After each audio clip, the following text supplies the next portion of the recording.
Você sabia que já houve porta-aviões voadores? Esse é um conceito que foi tentado várias vezes, tanto na modernidade quanto no início da aviação. Mas entre todos esses protótipos, existiu um que não só foi realizado, como também entrou em combate em várias ocasiões, sendo extremamente eficaz contra os alemães no início da Segunda Guerra Mundial. Hoje vamos falar do projeto SVENO, o projeto dos porta-aviões voadores que causou estragos no eixo. Então fique à vontade e seja bem-vindo ao Guns Club.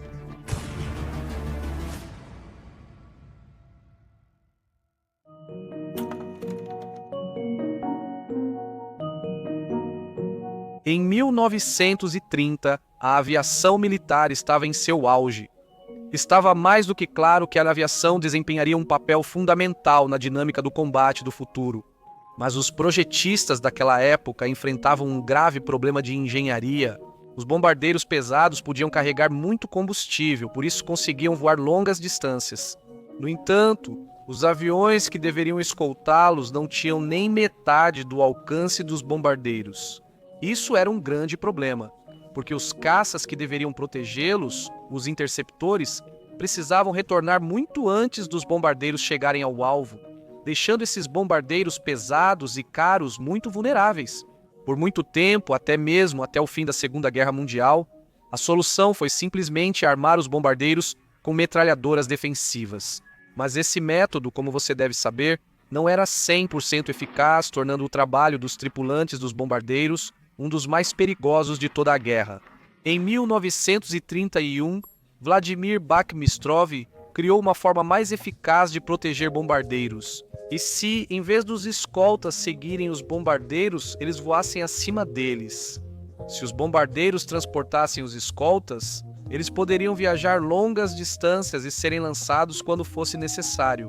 Esse conceito era único e tinha inúmeras aplicações, tanto para defesa quanto para ataque. Os aviões escolta também podiam carregar bombas, permitindo realizar bombardeios muito mais precisos em posições mais bem protegidas, ou atacar navios sem que o bombardeiro precise se envolver, atacar diretamente as defesas aéreas, distraindo-as ou cegando-as com fumaça para evitar ataques ao bombardeiro-mãe, ou também patrulhar as fronteiras à espera de outros bombardeiros inimigos para interceptá-los. O potencial do conceito não tinha limites. No entanto, para realizar o projeto Sveno, era necessário um avião muito grande e muito poderoso. Felizmente, os soviéticos tinham um. Este era o Tupolev TB-1. Eles tinham potência suficiente para carregar qualquer coisa que fosse montada neles. Excelente! Já tinham um avião para montar outros aviões, mas agora tinham outro problema: descobrir onde montar as aeronaves. Não podiam ser montados em qualquer lugar, porque poderiam interferir no fluxo de ar, fazendo com que o bombardeiro perdesse o controle no ar.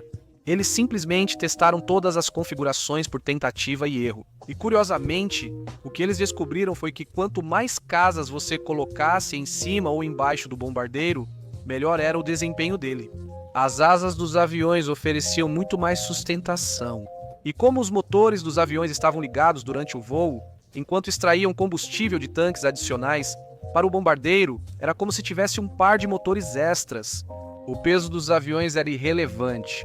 Lançar as aeronaves no voo era bastante simples, mas, como você pode imaginar, acoplá-las de volta ao avião era bastante complicado. Bakhmistrov, porém, criou um sistema de ancoragem que permitia aos aviões, com certa precisão, se acoplarem novamente. Isso mesmo em pleno voo, algo impressionante em 1930. Graças a essa ancoragem, era possível se comunicar por cabo telefônico com a cabine, e até mesmo uma série de luzes indicava as ordens dos pilotos. O Sveno voava muito bem, embora houvesse alguns problemas na pista.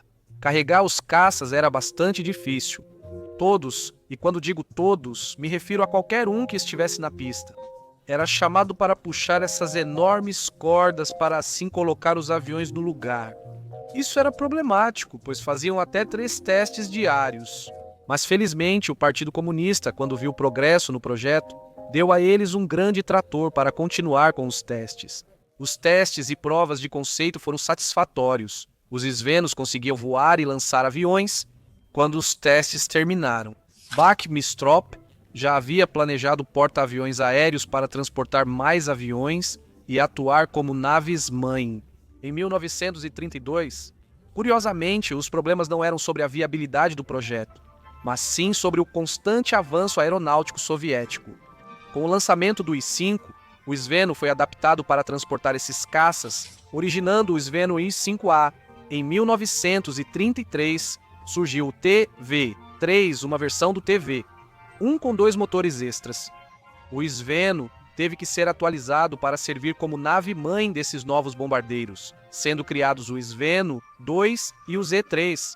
Depois, em 1935 e 1936, com os I-16, foi necessário criar os Svenos 5 e 6, e em 1939 sairia a versão definitiva do Sveno, o Sveno SPB. Buckminstrup soube se adaptar perfeitamente e, em 8 anos de desenvolvimento, criou o porta-aviões aéreo definitivo. O governo soviético ficou muito impressionado com o desempenho do novo Sveno SPB, então encomendou 40 deles para serem usados entre a Força Aérea e a Marinha. Em 1940, a Segunda Guerra Mundial começou para os soviéticos. Nesse momento, o eixo não parava de se expandir pela Europa e logo tomaria territórios soviéticos, traindo os tratados de cooperação anteriores. Isso levou a União Soviética a ativar sua indústria militar para produzir armas muito rapidamente. Não havia tempo para protótipos. Isso significou que dos 40 Venos previstos, apenas 5 foram entregues. Em junho de 1941, os alemães atacaram a União Soviética e as defesas, sem estarem devidamente preparadas, desmoronaram-se rapidamente. Conter o insaciável exército alemão era algo que precisava ser feito de além da linha de frente. No sul, os soviéticos rapidamente se apressaram para lançar um ataque maciço contra os romenos para proteger cidades costeiras como Odessa. Os soviéticos lançavam bombardeios para atacar infraestrutura vital na Romênia profunda, mas as defesas eram para bombardeiros quase obsoletos e praticamente desarmados. Então, para resolver esse problema e atacar alvos em profundidade no território romeno, eles colocariam os Svenos em combate. Esses levariam vários I-16 carregados com bombas de 250 quilos. Em condições normais, eles não conseguiriam decolar com tanto peso, mas graças aos 4 motores potentes dos Svenos, eles podiam ser levados para o combate como se fossem plumas. Em sua primeira missão, atacaram várias refinarias com total sucesso. Os interceptadores romenos, ao vê-los, pensaram que se tratava de desertores, já que nenhum I-16 carregado com bombas poderia ter chegado tão longe ao território romeno. Então nem sequer os atacaram. O primeiro ataque dos Svenos foi um completo sucesso, mas a prova definitiva se aproximava. Dentro do território romeno estava a ponte do rei Carol I. Essa era a principal via logística para os romenos na frente sul. Todas as tentativas dos bombardeiros soviéticos convencionais sempre fracassavam, mas o Sveno era o candidato perfeito para essa missão. O ataque começou em 10 de agosto.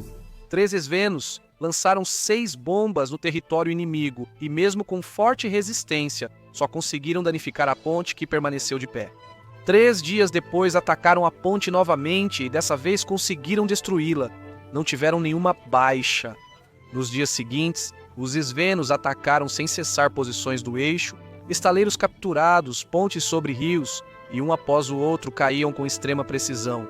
Em um desses ataques, em 9 de setembro de 1941, os RI-16 conseguiram abater 2 PF-109 que tentaram interceptá-los. Realizaram 30 missões com total sucesso. Após 9 de setembro de 1941, não há mais registros de combates. Desconhece-se o que aconteceu com os Svenos restantes. A guerra devastou a União Soviética, por isso quase não havia registros da linha de frente. Era apenas retirada após retirada. O mais provável é que esses tenham sido danificados após um bombardeio e acabaram sendo abandonados. Esses não podiam ser repostos, já que os TB-3 estavam obsoletos e já não eram mais fabricados. Em 1942, a União Soviética passou a fabricar bombardeiros de mergulho mais eficazes. Não resultava em uma perda considerável. Os Svenos são um grande exemplo de engenhosidade e resiliência. que nos ensina que até mesmo as ideias mais malucas podem nos surpreender. Se você gostou deste vídeo, talvez se interesse em saber por que os B-17 aliados lançavam suas torres de bola no vazio enquanto voavam, às vezes com o artilheiro dentro. Muito obrigado por assistir a este vídeo e até logo!